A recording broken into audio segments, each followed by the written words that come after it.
নবম শ্রেণীর ইংলিশ বইয়ের এক্সপিরিয়েন্স 2.1 এর টেক্সট 3 এবং এই যে ছকটি রয়েছে সেই ছকটি নিয়ে আমরা আজকে আলোচনা করব। গত ক্লাসে আমি টেক্সট 1 এবং টেক্সট 2 খুব সুন্দরভাবে বুঝিয়ে দিয়েছি।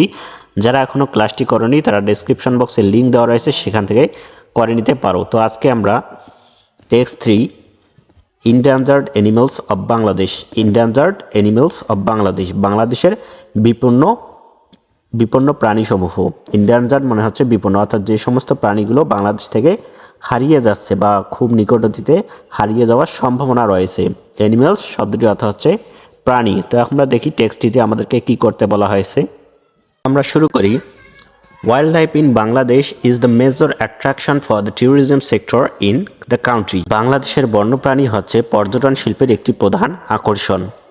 অর্থাৎ আমাদের দেশে যে ওয়াইল্ড লাইফ বা বন্যপ্রাণী রয়েছে সেগুলো পর্যটন শিল্পের একটা প্রধান আকর্ষণ। অ্যাট্রাকশন শব্দের অর্থ হচ্ছে আকর্ষণ এবং মেজর মানে হচ্ছে প্রধান। ট্যুরিজম মানে হচ্ছে পর্যটন বা যারা ভ্রমণ করতে আসে তাদের একটা আগ্রহ থাকে বাংলাদেশের ওয়াইল্ড লাইফ বা এই বন্যপ্রাণীগুলো নিয়ে। তো এরপর আমরা দেখি, this has led to many government initiatives aim at protecting this populations from further decline. এটি এই প্রজাতিগুলোকে রক্ষা করার জন্য বিভিন্ন সরকারি উদ্যোগের দিকে পরিচালিত করছে। অর্থাৎ এই যে বাংলাদেশের যে বন্যপ্রাণীগুলো ট্যুরিজম বা যে পর্যটক শিল্পের যে একটা প্রধান আকর্ষণ সেটার জন্য বা সেটা দেখে সরকার বিভিন্ন উদ্যোগ গ্রহণ করছে। ইনিশিয়েটিভ শব্দটির অর্থ হচ্ছে উদ্যোগ। সরকার বিভিন্ন উদ্যোগ গ্রহণ করতেছে এই প্রজাতিগুলোকে রক্ষা করার জন্য, অর্থাৎ বাংলাদেশের যে বন্যপ্রাণী রয়েছে সেগুলো যাতে বিলুপ্ত না হয়ে যায় তার জন্য সরকার বিভিন্ন উদ্যোগ গ্রহণ করতেছে। প্রোটেক্টিং শব্দের অর্থ হচ্ছে রক্ষা করা। এখানে পপুলেশন শব্দটি এই ওয়াইল্ড লাইফ বা বন্যপ্রাণীর প্রজাতিগুলোকে বোঝানো হয়েছে। ফার্দার ডিক্লাইন মানে হচ্ছে আরও পতন। ডিক্লাইন শব্দটির অর্থ হচ্ছে পতন। তো এরপর আমরা দেখি, the banteng, hispid hare and Asian elephant আর mainly threatened by poaching and hunting. তো এখানকার ষাঁড়, খরগোশ এবং এশিয়ার যে হাতিগুলো রয়েছে তারা মূলত চোরা শিকার এবং শিকারের দ্বারা হুমকির মুখে রয়েছে। অর্থাৎ বার্নটেং এই শব্দটি এক প্রকার ষাঁড়ের বা গরুর জাতকে বোঝানো হয় এবং হিসপিড হচ্ছে এক প্রকার খরগোশের জাত। তো এই বার্নটেং, হিসপিড এবং এই এশিয়ান হাতিগুলো এরা মূলত চোরা শিকার এবং শিকারের দ্বারা মানুষজন এগুলোকে শিকার করে, সেটার জন্য এরা হুমকির মুখে রয়েছে। অর্থাৎ এই কারণগুলোর জন্য এই প্রাণীগুলো কিন্তু কিছুদিনের মধ্যে হয়তো বা বিলুপ্ত হওয়ার সংখ্যায় রয়েছে বা হুমকির মুখে রয়েছে। এরপরে আমরা দেখি, if their populations are not monitored and guarded they may soon become extinct. যদি এই প্রজাতিগুলোকে খুব শীঘ্রই নিরীক্ষণ এবং নিরাপত্তা দেওয়া না হয় তাহলে তারা খুব শীঘ্রই বিলুপ্ত হয়ে যেতে পারে। অর্থাৎ বাংলাদেশের এই বন্যপ্রাণী যেগুলো হুমকির মুখে রয়েছে সেগুলোকে যদি মনিটর বা নিরীক্ষণ করা না হয়, তাদের যত্ন আদি করা না হয় এবং তাদেরকে সঠিক নিরাপত্তা প্রদান করা না হয় তাহলে তারা খুব শীঘ্রই বিলুপ্ত হয়ে যেতে পারে। এক্সটিংক্ট শব্দটির অর্থ হচ্ছে বিলুপ্ত হওয়া। তো এরপর আমরা দেখি, এখানে বলা হয়েছে এশিয়ান এলিফ্যান্ট। এখন আমরা এশিয়ান এলিফ্যান্ট বা এশিয়ার যে হাতিগুলো রয়েছে সেগুলো সম্পর্কে একটু জানবো। তো তোমরা যারা এখনো আমার চ্যানেলটি সাবস্ক্রাইব করেনি তারা খুব শীঘ্রই সাবস্ক্রাইব করে নাও, কারণ তোমাদের পুরো ইংলিশ বই এবং গণিত বইটি আমার এই চ্যানেল থেকে কভার হয়ে যাবে। এছাড়াও তোমরা বিভিন্ন গুরুত্বপূর্ণ বিষয়ের ক্লাসগুলো আমার এই চ্যানেল থেকে পেয়ে যাবে। আর যারা আমার ক্লাসটি থেকে উপকৃত হবে তারা অবশ্যই ক্লাসটি শেয়ার করে দিবে। আজকের এই ক্লাসটি একটি লাইক দিয়ে শেয়ার করে দিবে। তো এরপর আমরা দেখি, the trunk of the Asian elephant is believed to contain up to 6000 muscles. তো এটা বিশ্বাস করা হয় যে এশিয়ান হাতিগুলোর সুরে রয়েছে 60,000 মাসল বা মাংসপেশি রয়েছে। এই এশিয়ার হাড়ের যে সুর বা যেটা দিয়ে সে নাড়াচাড়া করে, সামনে যে সুরটি রয়েছে সেই সুরটিতে 60,000 মাসলস রয়েছে বা সুরটি 60,000 মাসল বহন করে। এখানে কন্টেইন শব্দের অর্থ হচ্ছে বহন করা এবং বিলিভ শব্দটির অর্থ হচ্ছে বিষয় এবং ট্রাঙ্ক শব্দটির অর্থ সুর বা কাণ্ড। ট্রাঙ্ক শব্দটির অর্থ সুর বা কাণ্ড। এরপর আমরা দেখি, it is used by the elephant for dusting, breathing, feeding, washing and grasping among other functions.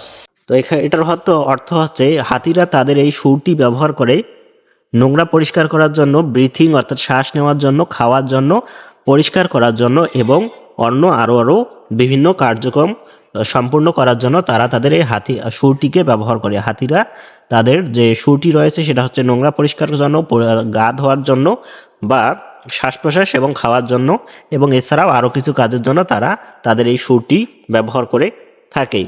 Dusting শব্দটি হচ্ছে নোংরা এবং পরিষ্কার করা। ব্রিথিং শব্দটি শ্বাস নেওয়া। ফিডিং মানে খাওয়া। ওয়াশিং মানে পরিষ্কার করা। এবং গ্রাস্পিং শব্দটির অর্থ হচ্ছে সুদৃঢ়। গ্রাস্পিং শব্দের অর্থ সুদৃঢ়। এরপর আমরা দেখি the elephant has smooth skin, is grey in colour and has an average weight of 2.7 tons for females and 4 tons for males. হাতিগুলোর ত্বক মসৃণ, গায়ের রং ধূসর এবং তাদের গড় ওজন মহিলাদের জন্য হচ্ছে 2.7 বা 2.7 এবং পুরুষদের জন্য হচ্ছে 4 টনস। পুরুষদের ওজন হচ্ছে গড় ওজন 4 টন এবং মহিলাদের গড় ওজন হচ্ছে 2.7 বা 2.7 টন। এটা হচ্ছে এই এশিয়ান হাতিগুলোর গড় ওজন। স্মুথ স্কিন মানে হচ্ছে মসৃণ, স্কিন গ্রে মানে হচ্ছে ধূসর। তো এরপর আমরা দেখি Asian elephants are mainly found in Chittagong hills of Bangladesh and area less accessible to human. Asian এই হাতিগুলো বাংলাদেশের পার্বত্য চট্টগ্রাম অঞ্চলে দেখা যায় এবং যেখানে মানুষের বসবাস খুবই কম। অর্থাৎ বাংলাদেশের পার্বত্য চট্টগ্রাম অঞ্চলে এশিয়ান হাতিগুলোকে খুঁজে পাওয়া যায় যেখানে মানুষের প্রবেশাধিকার বা মানুষের বসবাস কম। অ্যাক্সেসিবল শব্দ হচ্ছে প্রবেশাধিকার বা বসবাস। এরপর আমরা দেখব as a result human elephant conflicts are few in this region. যার ফলে এই জায়গায় মানুষ এবং হাতির সংঘাত খুব কম দেখা যায়।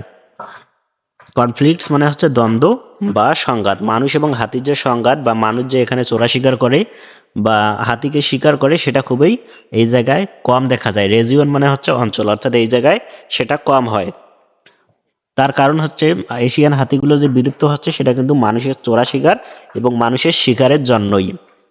তো এই জায়গায় যেহেতু মানুষের প্রবেশাধিকার বা মানুষের বসবাস কম, যার কারণে হাতিরা কিন্তু নির্বিঘ্নে কিছুটা চলাচল করতে পারবে, যার কারণে এই অঞ্চলে এই এশিয়ান হাতিগুলো একটু বেশি দেখা যায়। তো এরপরে আমরা দেখি the primary threat to the Asian elephants existence is habitat loss due to the increasing human population. এই এশিয়ান হাতিগুলোর প্রধান বা প্রাথমিক সমস্যা হচ্ছে তাদের অস্তিত্ব, কারণ মানুষের জনসংখ্যা বৃদ্ধি পাওয়ার কারণে তাদের বাসস্থানের অস্তিত্ব নষ্ট হচ্ছে। তারা কোন জায়গায় থাকবে সেটাই কিন্তু এই মানুষের অতিরিক্ত জনসংখ্যা বৃদ্ধির কারণে তাদের যে জায়গাটুকু রয়েছে সেটা কিন্তু দিন দিন হারিয়ে যাচ্ছে। এটাই তাদের প্রাইমারি সমস্যা। এক্সিস্টেন্স শব্দটির অর্থ হচ্ছে অস্তিত্ব। এক্সিস্টেন্স শব্দটির অর্থ হচ্ছে অস্তিত্ব। ইনক্রিজিং মানে বৃদ্ধি পাওয়া। হিউম্যান পপুলেশন মানে মানুষের জনসংখ্যা। তো এরপর আমরা দেখি additionally elephants face poaching threats as they are hunted for ivory, food and leather. সাধারণত এই হাতিগুলোকে চোরা শিকারের হুমকির মুখে পড়তে হচ্ছে কারণ তাদেরকে শিকার করা হয় দাঁত, খাবার এবং তাদের চামড়ার জন্য। আইভরি মানে হচ্ছে হাতির দাঁত এবং লেদার শব্দটির অর্থ হচ্ছে চামড়া। এই হাতিগুলোকে শিকার করা হয় তাদের দাঁত, তাদের চামড়া এবং তাদের খাদ্যের যোগান পূরণ করার জন্য।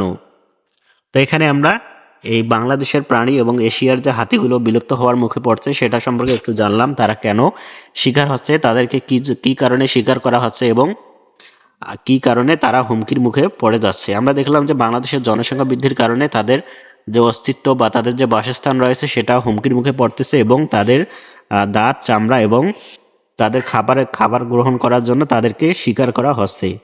তো এটা থেকে আমাদেরকে রক্ষা করতে হবে, আমাদেরকে সচেতন হতে হবে যাতে আমরা এই সমস্ত প্রাণীকে রক্ষা করতে পারি এবং পরিবেশের ভারসাম্যটুকু বজায় রাখতে পারি। তো এখন আমরা শখটি নিয়ে আলোচনা করব। তোমরা এই টেক্সটটি বুঝতে পেরেছো কিনা সেটা অবশ্যই কমেন্টে জানিয়ে দাও। তো আমাদেরকে 1.2.1-এ আমাদেরকে যেটা করতে বলা হয়েছিল যে নিচের টেক্সট কয়েকটি পড়ো এবং তারপরে সেই টেক্সটটি থেকে ফ্যাক্ট বা মূল ঘটনাটি লেখো এবং রাইটার্সের অপিনিয়ন বা রাইটার্স এই টেক্সটটি দ্বারা কি বোঝাতে চেয়েছে সেটা লেখো এবং রাইটারের মতামতটা তোমাকে কিভাবে প্রভাবিত করেছে সেটা তোমাদেরকে লিখতে হবে। তো এখানে কিন্তু একটি আমাদেরকে করে দেওয়া রয়েছে টেক্সট 1, অর্থাৎ আমরা বঙ্গবন্ধুর ভাষণ সম্পর্কে যে টেক্সটটি পড়েছিলাম সেটার উত্তরটা এখানে করে দেওয়া রয়েছে। তো আমরা দেখি এই উত্তরগুলো কিভাবে করতে হবে। তো এখানে আমাদের বঙ্গবন্ধু শেখ মুজিবুর রহমানের যে প্রথম টেক্সটটি ছিল সেটার উত্তর এখানে করে দেওয়া রয়েছে। তো আমরা দেখি ফ্যাক্ট হিসেবে এখানে কি লেখা হয়েছে। Text 1, It was 25th September 1974 Bangabandhu gave his historic speech in the 29th session of the United Nations General Assembly just after a week Bangladesh became a member of the UN. তো এটা ছিল 1974 সালের 25 September Bangabandhu Sheikh Mujibur Rahman জাতিসংঘের সাধারণ অধিবেশনের 29তম সেশনে তার ঐতিহাসিক ভাষণ দিয়েছিলেন। তার এক সপ্তাহ পরে বাংলাদেশে বঙ্গবন্ধু শেখ মুজিবুর বাংলাদেশ জাতিসংঘের সদস্যপদ লাভ করে।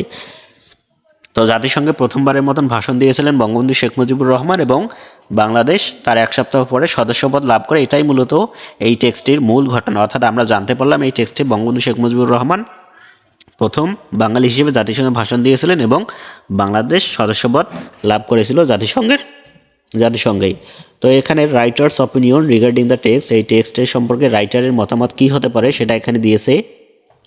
As Bengalis, Bangabandhu's speech at the United Nations Assembly is a matter of great pride for us. বাঙালি হিসেবে বঙ্গবন্ধু শেখ মুজিবুর রহমানের যে জাতিসংঘের ভাষণটি সেটা আমাদের বাঙালি হিসেবে একটা গর্বের বিষয়। রাইটার এখানে এটাই বোঝাতে চেয়েছেন যে এই জাতিসংঘের ভাষণটি আমাদের জন্য কতটা গুরুত্বপূর্ণ। তো এখন আমরা পড়ব যে how writer's opinion influence me to develop my opinion about the text. এই টেক্সট সম্পর্কে রাইটারের যে মতামত রয়েছে সেটা আমাকে কিভাবে কতটা প্রভাবিত করতে পারলো। তো দেখি কি বলা হয়েছে। Here the writer's opinions make my understanding that the speech is extremely important in the history of Bangladesh. তো রাইটারের মতামত অনুসারে আমি বুঝতে পারলাম যে এই স্পিচটি বা ভাষণটি বাংলাদেশের ইতিহাসের জন্য খুবই গুরুত্বপূর্ণ। এরপর most importantly the writer's opinion regarding the speech help me to understand the positive tone of the text. তো সবচেয়ে গুরুত্বপূর্ণ ব্যাপার হচ্ছে এই টেক্সট রাইটারের মতামত অনুযায়ী এই টেক্সট বা এই ভাষণটি সম্পর্কে যে পজিটিভ দিকগুলো রয়েছে সেটা বুঝতে সাহায্য করেছে আমাকে। তো আমরা এই ভাষণ সম্পর্কে যে পজিটিভ দিকগুলো রয়েছে, অর্থাৎ আমরা এখানে বাংলাদেশের এই ভাষণটি কতটা গুরুত্বপূর্ণ, এই ভাষণটির এক সপ্তাহ পরে বাংলাদেশ জাতিসংঘের সদস্যপদ লাভ করেছে এবং এই ভাষণটি থেকে আমরা কোন কোন দিকগুলো তো পজিটিভ দিকগুলো তুলে ধরলাম সেটা আমি বুঝতে পেরেছি, সেটাই এখানে মূলত বলা হয়েছে। তো এরপরে আমরা পরবর্তী তো এখন আমরা text to wanders of Egypt যে টেক্সটটি দিয়েছিল সেটা সম্পর্কে আমরা ফ্যাক্টটা জানবো, রাইটারের মতামতটা লিখব এবং তারপর আমরা রাইটারের মতামত কিভাবে আমাকে প্রভাবিত করতে পারলো সেটা আমরা লিখব। তো প্রথম ফ্যাক্টটি হচ্ছে এই ঘটনাটি মূলত মিশরের পিরামিড নিয়ে বর্ণিত হয়েছে। The text is mainly about the pyramids of Egypt. এই টেক্সটটি মূলত ইজিপ্টের মিশরের পিরামিড নিয়ে বর্ণিত হয়েছে, অর্থাৎ এই টেক্সটের মূল ঘটনাটি আমরা এখন লিখব। Fact: the pyramids were constructed throughout ancient Egyptian history as means for pharaohs to display their power. এই পিরামিডগুলো তৈরি করা হয়েছিল এনশিয়েন্ট বা প্রাচীন যুগে ফারাওদের শক্তি ক্ষমতা প্রদর্শনের মাধ্যম হিসেবে, সেটা আমরা এই টেক্সটেই কিন্তু পড়েছিলাম। This pyramids were build by pharaohs Khufu, tallest, Khafre, background and Menkaure. এই পিরামিডগুলো ছিল একটা হচ্ছে ফারাও খুফু, আর একটা খাফরে এবং আর একটা হচ্ছে মেন কাউর। এই তিনটি পিরামিড সম্পর্কে আমরা জেনেছিলাম, অর্থাৎ মূল ঘটনা কিন্তু এটি, এই পিরামিড নিয়েই কিন্তু এই টেক্সটটি বর্ণিত হয়েছে। তিনটি পিরামিড নিয়েই এই পিরামিডের বর্ণনাই এই টেক্সটে করা হয়েছিল। তো রাইটার্সের অপিনিয়ন কি হতে পারে সেটা আমরা একটু দেখি। How the pyramids at Giza were built is one of the Egypt biggest mysteries. তো মিশরের পিরামিডগুলো কিভাবে তৈরি হয়েছিল সেটা সবচেয়ে বড় একটা রহস্য, এটাই কিন্তু লেখক এখানে বুঝিয়েছেন, অর্থাৎ প্রথম লাইনটিতেই কিন্তু লেখক সেটি আমাদেরকে বলেছিলেন যে সেই সময় যে এত সুন্দরভাবে এত ভালোভাবে যে পিরামিডগুলো তৈরি করা হয়েছিল সেটা মিশরের একটা রহস্য, এবং সেটা কিভাবে কেন তৈরি হয়েছিল সেটাই আমরা পরবর্তীতে ধাপে ধাপে টেক্সটটিতে পেয়েছিলাম। তো এখন আমরা দেখব রাইটারের মতামত কিভাবে আমাকে প্রভাবিত করলো। তো এটা হচ্ছে রাইটারের মতামত, রাইটারের মতামতটা আমাকে কিভাবে প্রভাবিত করলো এটা সেখানে বলা হয়েছে। দেখি আমরা। Here the writer's opinion explains to me how and why the pyramids of Egypt were built. এখানে রাইটারের মতামত আমাকে বুঝিয়েছে যে কেন এবং কিভাবে এই মিশরের পিরামিডগুলো তৈরি হয়েছিল, মিশরের পিরামিড কেন এবং কিভাবে তৈরি হয়েছিল সেটা এখানে আমরা এই টেক্সটটি বা রাইটারের যে বুঝিয়েছেন সেটা দ্বারা আমরা বুঝতে পেরেছি। এরপর most importantly writer's opinion regarding the pyramids help me to understand about ancient Egypt. এবং সবচেয়ে গুরুত্বপূর্ণ বিষয় হচ্ছে এখানে যে পিরামিড সম্পর্কে যে টেক্সটটি বর্ণিত হয়েছে সেটার দ্বারা আমি প্রাচীন মিশর সম্পর্কে কিছুটা ধারণা পেয়েছি, অর্থাৎ প্রাচীন মিশরের যে ধর্মবিশ্বাস ছিল, প্রাচীন মিশরের যে পরের জন্ম বিশ্বাস করত সেটা আমরা এই টেক্সটটি থেকে কিন্তু বুঝতে পেরেছি।